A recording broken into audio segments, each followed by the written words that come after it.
Hello, I'm Vanessa. Sorry, Thanksgiving's just for family, my sister said, right to my face.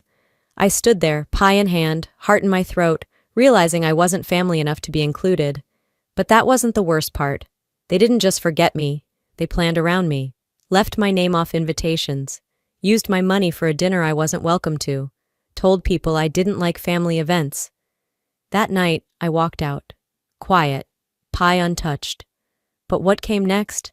They never saw coming. How did it get this bad? Was it always this way and I just didn't see it? And when I finally said enough, why did they act like I was the problem? I pulled up to the driveway just after 4. The sky had already started to dim, streaks of orange dragging across the November clouds like smeared makeup. Oregon always knew how to deliver that kind of cold, the kind that wrapped around your wrists and snuck down your collar, even if your coat was zipped. I sat there for a moment, engine running, staring at the front door of the house I grew up in. The pie sat in the passenger seat, still warm. I'd made it from scratch. Apple, not pumpkin, because I remembered, maybe too vividly, that pumpkin made Dad's throat itch and Delphine claimed it was too pedestrian. I brought a bottle of Merlot too, nothing fancy, just enough to show I didn't come empty-handed. Not that they ever noticed. No one had texted me the address, but they never did. It was always assumed I'd just show up. Quiet, useful, present. As I stepped up to the porch, I smoothed my coat and adjusted the pie tin. I had on the navy sweater Mom once said brought out my eyes. I knew better now, but old habits die hard. Maybe, just maybe, this time I'd be let in properly. Not tolerated, welcomed. The door wasn't locked. It never was on holidays. I walked in. Laughter exploded from the dining room. Every seat was filled. White tablecloth, centerpiece of eucalyptus and tiny pumpkins, silverware gleaming like it was set for a photo shoot. Delphine sat at the head of the table, one hand wrapped around a wine glass, the other gesturing mid-story. Dad was leaned back, laughing in that deep, performative way he always used in public. Mom sat on the right, nodding as if she hadn't spent years calling Delphine a handful behind her back. I stepped into the archway. Silence didn't fall, but a ripple of awareness did. Delphine turned, raised her brows like she'd just seen a surprise guest at her wedding, and smirked. "Sorry," she said, loud enough for the entire table to hear. "Thanksgiving's just for family." A few people chuckled awkwardly. A man I didn't recognize actually winced. My mother reached for her wine glass and stared into it. Dad gave a half laugh and muttered something I didn't catch. "I brought pie," I said, holding it up like a peace offering, or maybe like a shield. Delphine nodded to the side of the room. "There's a spot for you by the kitchen." It wasn't a seat. It was a folding chair pulled next to the trash can, across from the fridge. A little card table sat there with a paper napkin and one mismatched plate. I froze. No one said anything else. No one offered to make space. No one moved a plate or a chair. I walked over slowly, the tile echoing beneath my boots, and set the pie down on the card table. The plastic chair let out a loud creak as I sat. I didn't take off my coat. From my corner I watched as Delphine lifted her glass.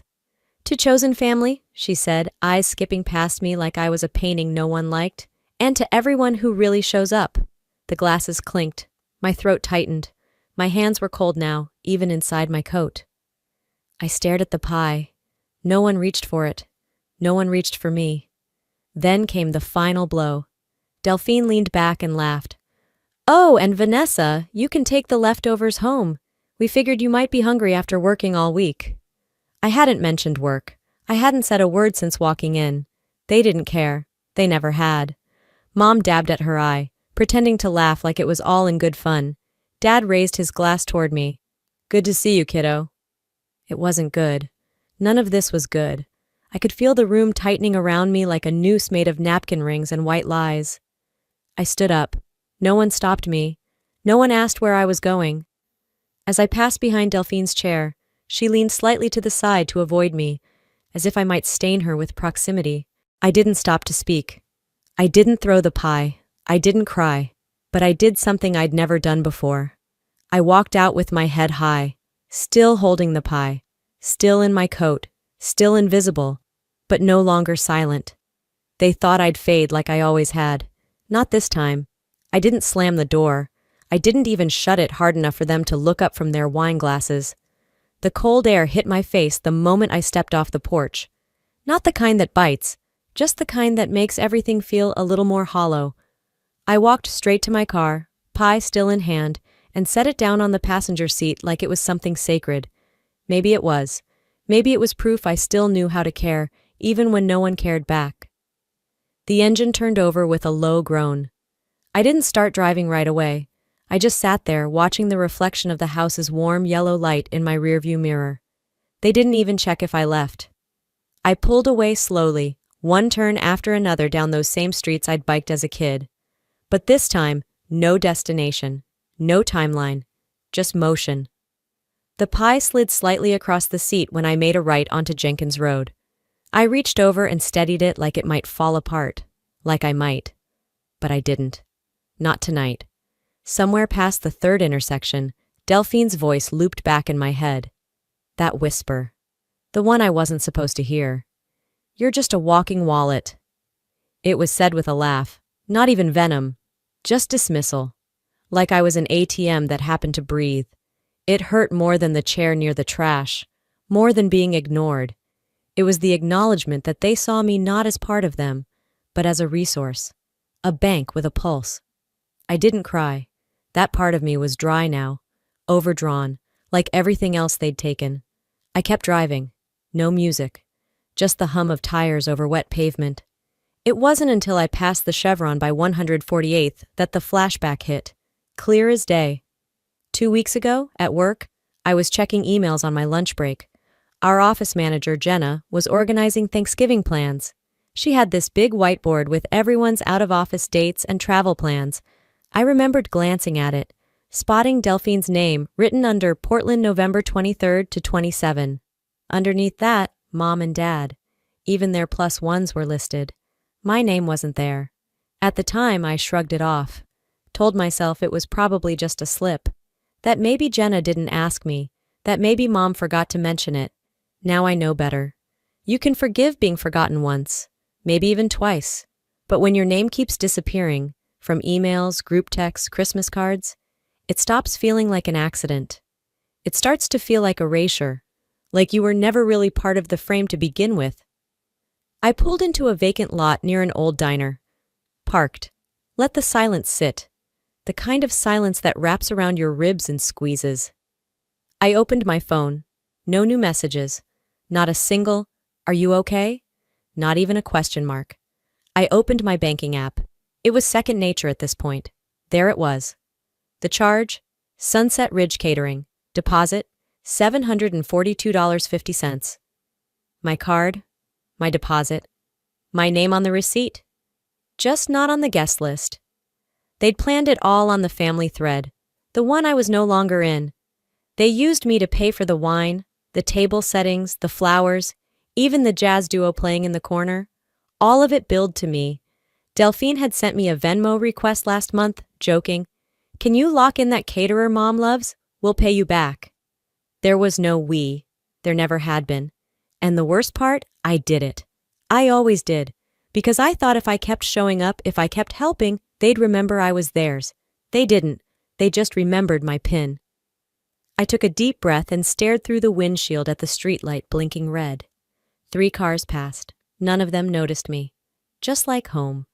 I scrolled through my phone, pulling up my note app. I started typing.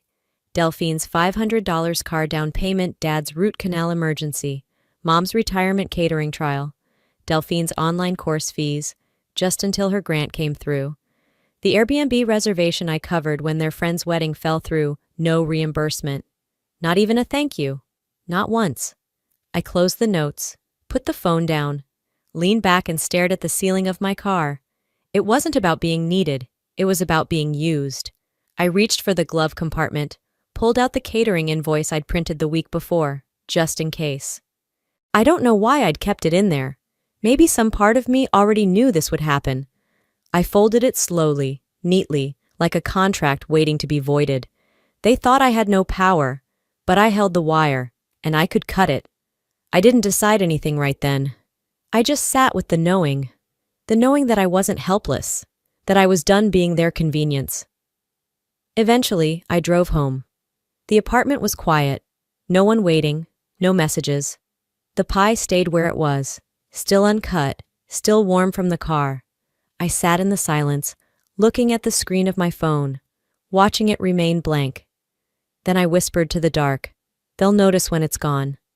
I left the pie on the kitchen counter, still in its foil pan, still covered in foil. The apartment was cold, dark except for the weak glow of a lamp in the corner. I didn't bother turning on the overhead light. I kicked off my boots, unzipped my coat, and dropped it over the back of the nearest chair, like I didn't care if it wrinkled. Because I didn't. I poured myself a glass of water, not wine. I didn't want anything that might soften the sharp edge forming inside me. I wasn't looking to forget tonight. I wanted to remember it, all of it, clearly, like evidence. The silence inside the apartment wasn't comforting. It was too clean, too hollow. The kind of silence that followed you from room to room and echoed everything you'd tried to bury. I sat on the couch, the glass sweating in my hand, and stared at nothing. And then I remembered the call. It had been just over a month ago. I'd been in the middle of a quarterly report for a client when my phone lit up with Mom. I remember hesitating, thinking I'd call back after the meeting, but something in me picked up. "Hey, sweetheart," she said, all syrup and politeness. "I was hoping you could help me out with a small thing." She wanted me to put down the deposit for the dinner venue. "Just to lock it in," she'd said. "You know how quickly the good places go, but don't worry, we'll pay you back right away." Right away never came. I opened my email, dug up the receipt. Not only had I fronted the venue, but I'd also covered the flower arrangements, the seating cards, and even the deposit for the jazz musicians. Little line items, one after another. The kind of things you didn't notice until you totaled them up and realized it was nearly $1,000. I scrolled through our messages. There was no follow-up, no acknowledgement, no thank you. Just silence and assumed compliance. And me? I'd done it. Not because I could afford it, but because I was afraid that saying no would finally sever whatever thread still connected me to them. They didn't need my presence, just my card. I put down the water and stood up, pacing slowly across the room, each step heavier than the last. Then came the memory of the Zoom call. I had asked Mom about it, just offhandedly. "Wasn't there a planning call about Thanksgiving?" She'd laughed. "Oh, just a quick little chat. Nothing serious, mostly Delphine figuring out decorations." But a few days later, I saw it. Aunt Rhonda had posted a screenshot on Facebook. Everyone was there. Mom, Delphine, the cousins, even Grandma on a fuzzy video square. The caption said, "Can't wait to celebrate with this crew." Everyone.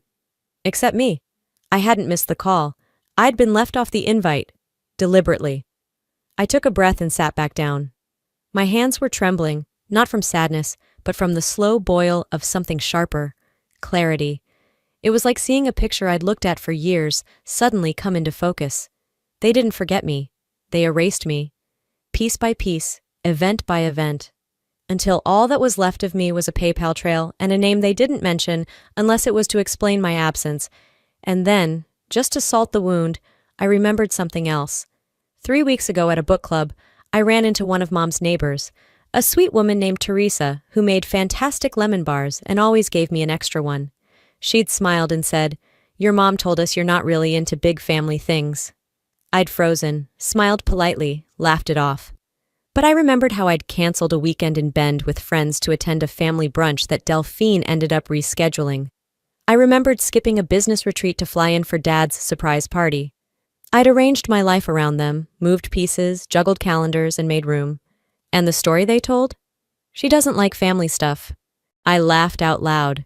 Not because it was funny, but because it was obscene. The narrative they painted of me, withdrawn, disinterested, aloof, was just their way of excusing the truth. They didn't want me, but they also didn't want anyone to know they didn't want me. So they rewrote me, and people believed it, because I'd never said otherwise. I opened my laptop and clicked into the receipts folder. I pulled up the venue deposit, forwarded it to my personal account. Subject line, evidence. Then I opened a draft to the catering company. Subject, regarding event balance and billing. I didn't send it. Not yet. But I wrote every word with intention. I didn't care if they thought I was cold. Cold is better than used. Cold is stronger than silent. I saved the draft and sat back. The room didn't feel empty anymore. It felt like a strategy session. The only thing louder than their silence was my proof, and I was ready to pull the thread. The morning light came in harsh, thin beams through my half-closed blinds. I hadn't planned to wake up early, but I hadn't really slept either. I lay still for a while, watching the dust particles swirl in the sun like ash. It was Black Friday, but I wasn't chasing any deals. I had different things to track. Coffee first. I brewed it strong, no milk, no sugar, and sat at the dining table with my laptop open and my phone beside me. The silence in the room wasn't oppressive today. It was functional, focused, like I'd stepped out of a fog and could finally see the lines I'd let blur for far too long. I opened my bank app again, not because I didn't know what I'd find, but because I needed to see it with new eyes. There it was, the transfer to Delphine.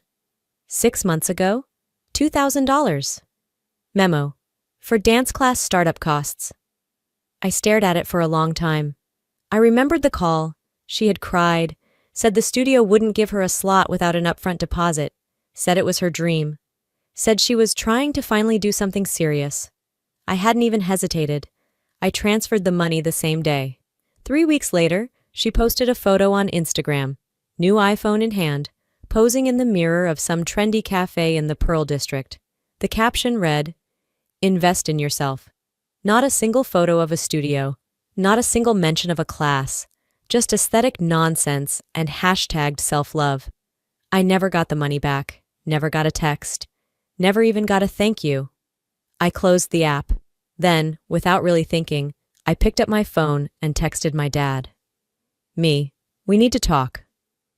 It didn't take long for him to call. My phone buzzed less than a minute later. "Hey, sweetheart," he started, voice syrupy with that careful calm he only used when he sensed I was about to be too much. I didn't waste time. "Did you know Mom never paid me back for the venue deposit?" A pause. "Vanessa," he said slowly, "this is just family tension. Everyone's a little stressed. It's the holidays." "That's not what I asked." He sighed, like I was inconveniencing him. "I really think you're blowing this out of proportion." There it was, the phrase they always used when I refused to play dumb. He went on, trying to shift the conversation to forgiveness, about not holding grudges, about how Delphine means well, she's just got a sharp tongue. I didn't say a word. He kept talking, calmer, more patronizing by the second. I imagined him sitting in his recliner, sipping lukewarm coffee, half watching a football recap while dismissing his oldest daughter like a customer complaint he was handling out of obligation. I hung up, mid-sentence. He didn't call back. I tossed the phone onto the couch and went to refill my coffee. The kitchen window let in more sun now, but it only highlighted the ache building in my chest. The kind of ache that comes not from being forgotten, but from being remembered only when it's convenient. A buzz pulled my attention back to my phone. It was from my cousin Alexis, but not a direct message. She'd accidentally forwarded a screenshot from the family group chat. I froze. It showed a thread of messages I wasn't supposed to see. Uncle Jay. She always does this, acts like the victim. Aunt Laura. Vanessa's always been so dramatic. I stared at the screen. Not one message from anyone defending me. No, let's hear her side. No, that doesn't sound like her. Just silence from the people who always ask for my help, but never once asked how I was doing. I didn't cry. I saved the screenshot. Proof. Another piece. As I stood in the kitchen, scrolling back through the thread, my phone rang again. A name I didn't expect. Aunt Karen. Not the warmest woman. Not the type to call unless something was falling apart. I answered. "Vanessa," she said softly. "I heard about Thanksgiving." I didn't respond. She didn't expect me to. "I told your mother I wouldn't guilt you into anything," she continued. "And I won't." I leaned against the counter, letting her talk. "I'm not going to pretend we've always been close, but I see what's happening. And I want you to know, you're not crazy, you're not dramatic. They've leaned on you too hard for too long." I swallowed hard. "Delphine? She's been entitled since she was old enough to talk. Your mother? She's always protected that behavior because it's easier than facing the truth. I closed my eyes. Karen's voice dropped lower. Don't go back. Not until they come forward. It wasn't a rescue, but it was something. It was the first time someone in that circle of denial looked at me and didn't flinch. I thanked her. We didn't say goodbye. Just silence. Then the line went dead. I stood still for a while, letting her words settle. Then I walked back to the dining table, opened my journal, and wrote one sentence. They drew the line. I just finally acknowledged it. I picked up my phone and deleted the family thread. Not muted, deleted. Then I opened my email again, pulled up the draft to the catering company. This time I didn't hesitate. I hit send. The email sent with a quiet ping, and I didn't even flinch. I closed the tab and opened the next one, the restaurant invoice, then the florist. I went through each document slowly, carefully, like I was reviewing a contract I never agreed to sign. There it was, line by line, the celebration I funded but wasn't welcome at, centerpieces I never saw, wine I never drank, a cake I never touched. I called the bank next. The voice on the other end was pleasant, professional. I explained I'd like to cancel a pending transaction. She asked if there was an issue with the service. I hesitated a beat before answering. Just misrepresentation, I said calmly. She processed the reversal. Just like that, thousands of dollars were no longer theirs to burn through. And I didn't feel guilty. I didn't feel vengeful either. I felt precise. When I hung up, I stared at the screen for a few seconds, then stood and walked to the kitchen window. Outside, the wind was picking up. A neighbor was putting out Christmas lights already.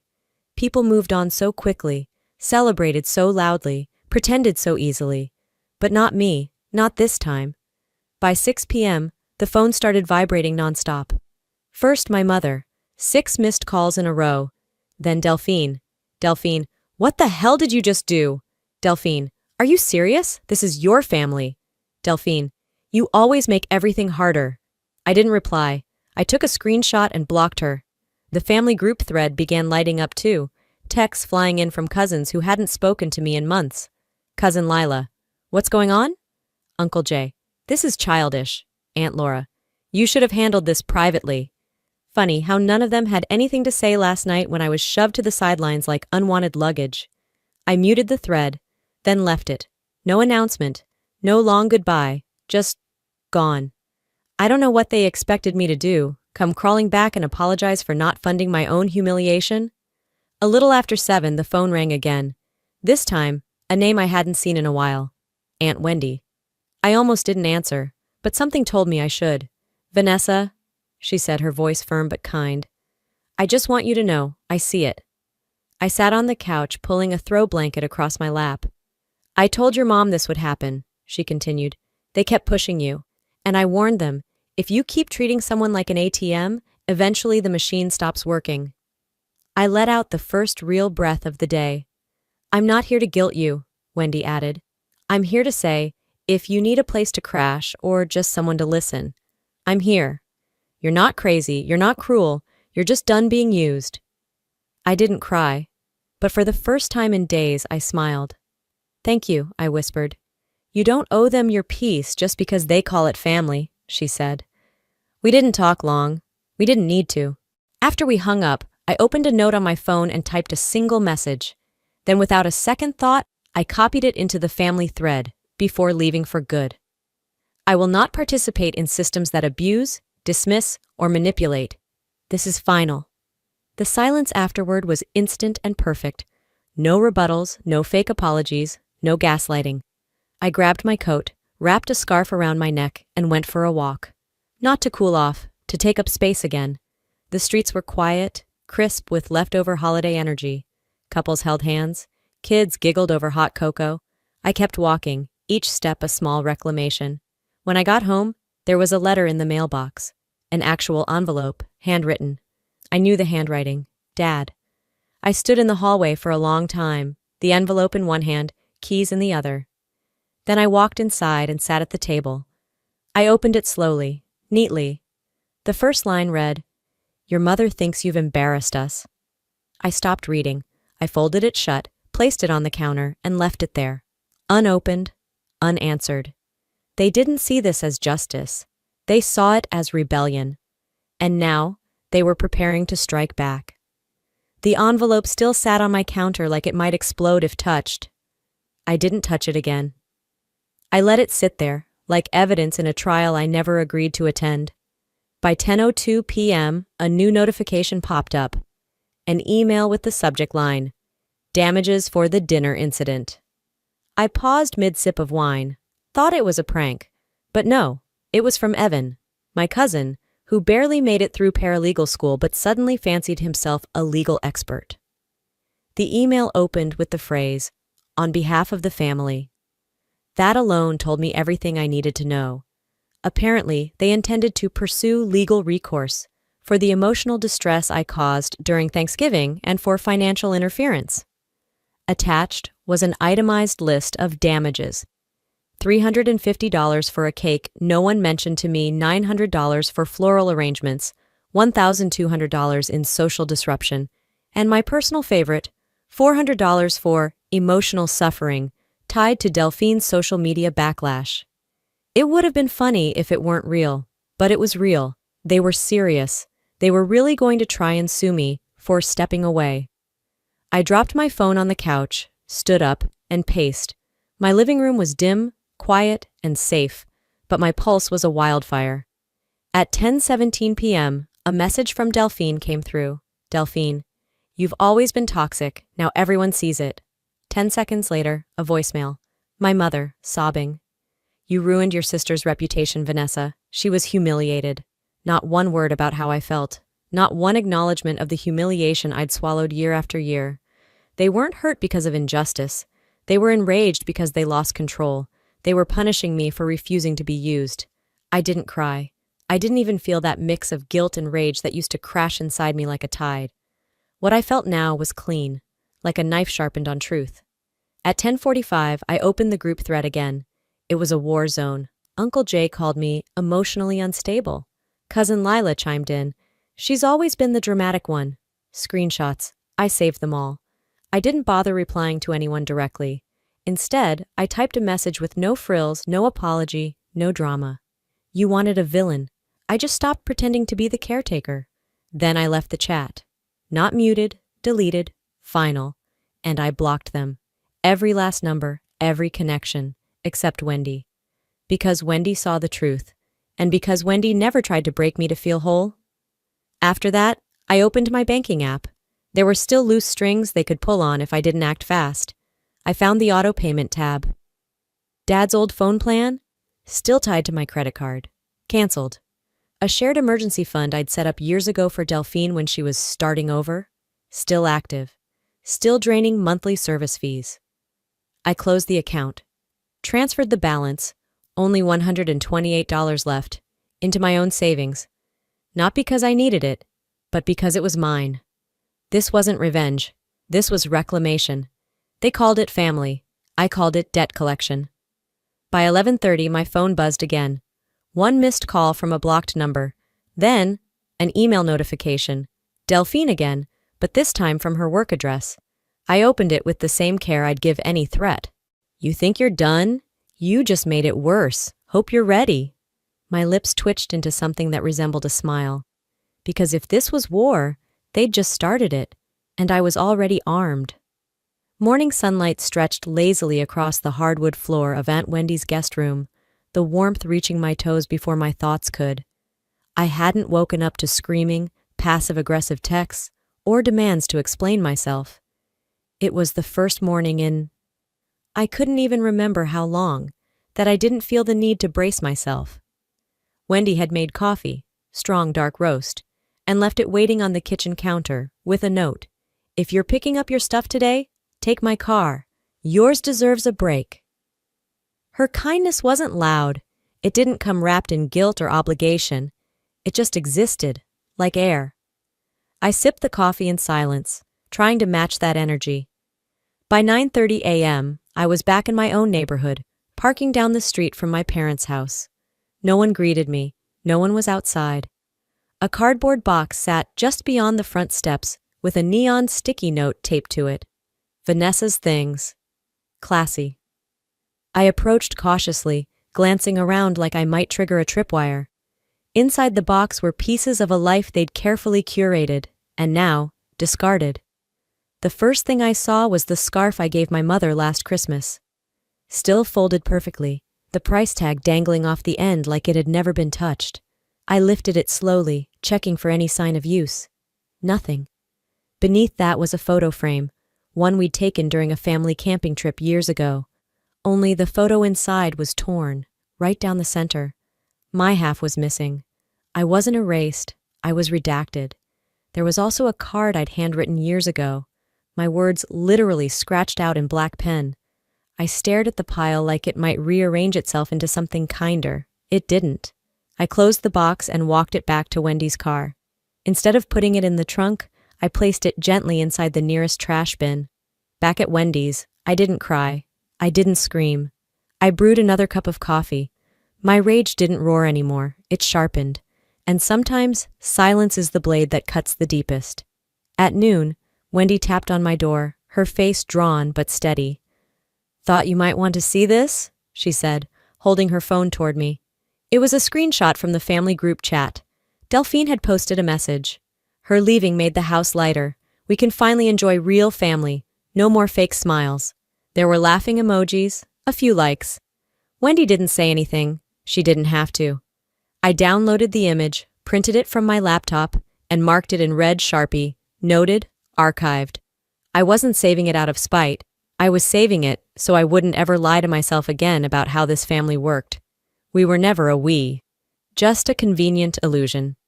Later that evening, Wendy and I sat in her sunroom. The sky painted a soft gray that matched the mood, but not the message. "You don't owe them peace," she said, pouring us both glasses of Pinot Noir. "You owe yourself truth." I nodded, unsure of what to do with that kind of support.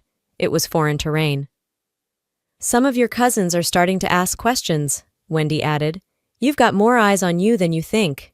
"I'm not telling my story for them," I said. "I'm telling it because I need to, on my terms." That night, I opened my laptop and created a private blog. I titled the first post, "Thanksgiving, when family drew blood and I drew boundaries." I didn't promote it, didn't share the link. It wasn't for revenge. It was a burial. I pressed publish and shut the laptop. For the first time in days, I slept deeply. And when I woke up, the first notification wasn't from Delphine. It was from my mother. Subject line, "We need to talk before it's too late." I didn't open the email right away. The subject line alone, "We need to talk before it's too late," was enough to make my stomach tighten. It was vague enough to provoke guilt, but familiar enough to reek of the kind of manipulation I'd been unlearning.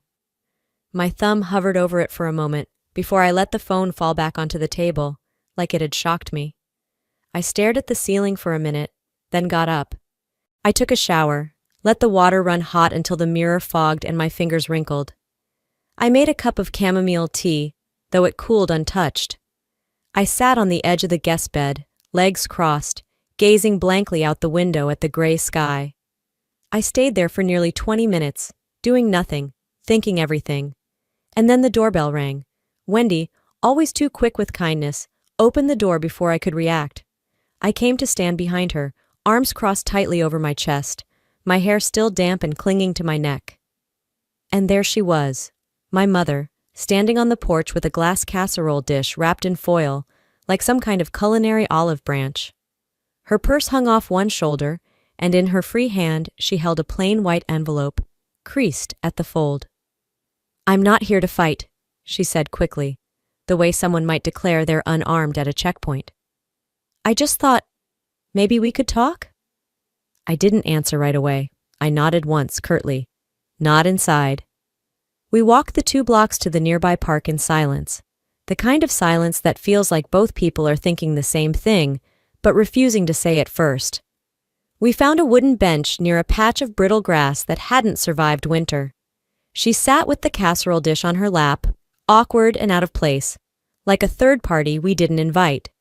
She began with the line people always think is a good opening. "I know this has been hard on everyone."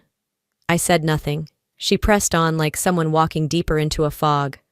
No one meant for things to get this bad. It's just, family, stress, miscommunication. We were all upset. You were upset. Steam rose from my tea. I focused on the way it disappeared in the air. She didn't say, I was wrong. She didn't say, I hurt you. She didn't say, I'm sorry. What she said was, I miss when we were closer. And what I heard was, I miss when you didn't challenge me. Then she placed the envelope on the bench between us. I wrote everything down. I thought maybe if you could read it, you'd understand where I'm coming from. I didn't reach for it. Just glanced at it once, then back at her. I'll read it later, I said simply. She smiled, a hopeful, premature kind of smile. She thought we were on the brink of mending things. Then I added, but this doesn't reset anything. The smile fell, slow and silent, like a house of cards. I stood, not out of anger, not for drama. I just stood because I was done. I needed to know where you stood, I said quietly. Now I do. She called my name once as I walked away, soft, unsure. But I didn't turn back. Closure, I realized, doesn't always arrive in neat packages with hugs and tearful reconciliation. Sometimes it's a decision, to stop explaining yourself to people who never listened in the first place. 2 weeks later, I was standing barefoot in the kitchen of my new apartment in San Diego. Sunlight poured through the window, warm and sharp. The room smelled like rosemary, lemon, and garlic. The furniture was sparse, a table that only seated 4, a second-hand couch that sagged in the middle, and a bookshelf still half empty, but it felt like mine in a way that nothing had for a long time. Wendy came over with a bottle of Zinfandel. She hugged me at the door without hesitation, the way family should. We cooked together, roasted vegetables, a turkey breast, and 2 slices of pecan pie we picked up from the bakery down the block. Simple. Enough. As we carried our plates to the small balcony, wrapped in light blankets, Wendy asked, "Do you miss it?" She didn't need to clarify. I knew she meant the noise, the chaos, the pretense of togetherness. No, I said honestly. I miss what I thought it was, but that was never real. We toasted as the sky turned orange. Next year, I said, lifting my glass, we invite no one who makes us smaller. She laughed and clinked her glass gently against mine. That's the best tradition I've ever heard. Later, after the dishes were done and Wendy had left, I sat alone on the couch. Not lonely, just alone. There's a difference, I've learned. My phone buzzed. A message from a number I hadn't saved but still recognized. A cousin I hadn't spoken to in almost a year. Can I call you sometime? I think I owe you something. I didn't respond. Not yet. But for the first time in a long while, I didn't feel panic. I felt power. I felt choice. It had been 3 weeks since I packed up what little I needed and moved to San Diego. The box of heirlooms, the scratched photo albums, the maybe one-day sweaters, they didn't make the cut.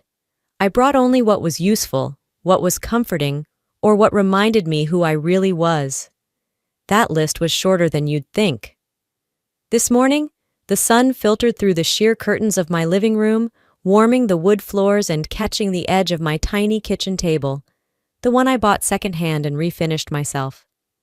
I watered the basil plant on the balcony, adjusted the string lights I'd hung last weekend, and made myself coffee.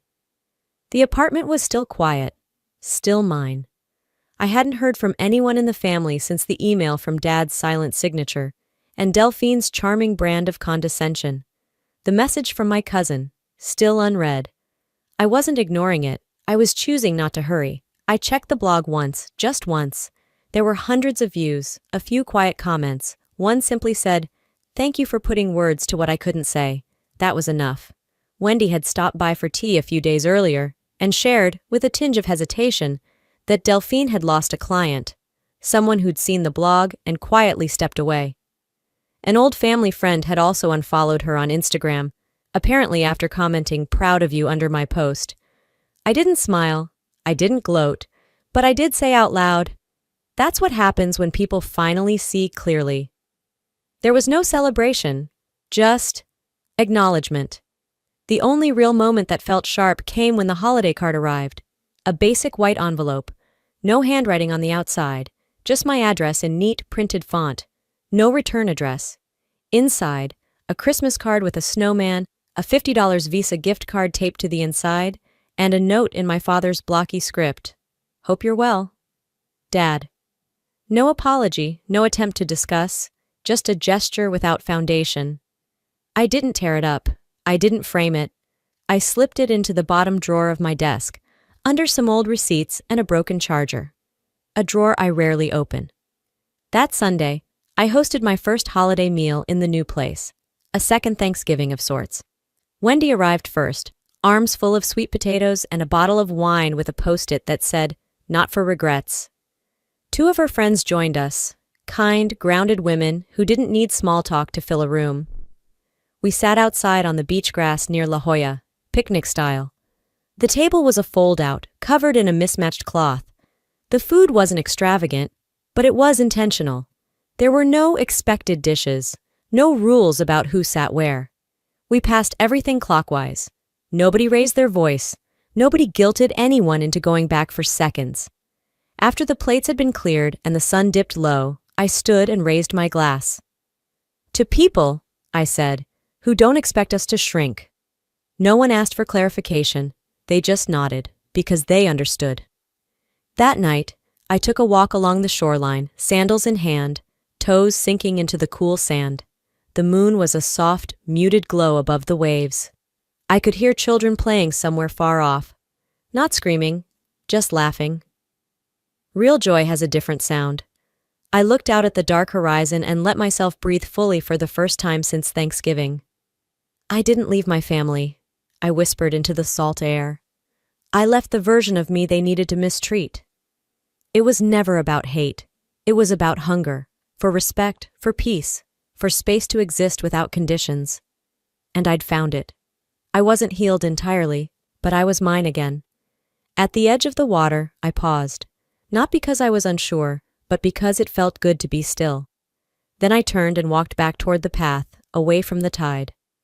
I'm not at their table anymore, and for the first time in my life, I'm not waiting to be asked to sit. Sometimes the family you're born into isn't where you find your peace. It's where you learn how to protect it. I spent years believing that if I gave more, forgave more, tolerated more, I'd finally be seen as part of it. But the truth is, some people only love you when you're useful. And once you stop being convenient, they call it betrayal. But choosing yourself, that's not betrayal. That's survival. So here's what I've learned, and maybe it'll land where it needs to. You don't have to keep a seat at someone else's table just because you were raised there. You're allowed to build your own, even if it's smaller, even if it's quieter. And if you're watching this and nodding, maybe you've been that invisible guest too. Maybe you're just now realizing your silence has been mistaken for permission. You're not alone. If this story moved you or reminded you of your own, drop a 1 in the comments. Or let me know what city you're watching from. I want to know who else out there is rewriting their story. And if you didn't connect with this video, that's okay too. Leave a comment and tell me what felt off. Let's make this space real. And hey, if you made it this far and you're still with me, hit that subscribe button so you don't miss the next story that just might sound like yours. Because some stories aren't told to entertain. They're told to remind you, you're not the only one who had to walk away to finally feel whole.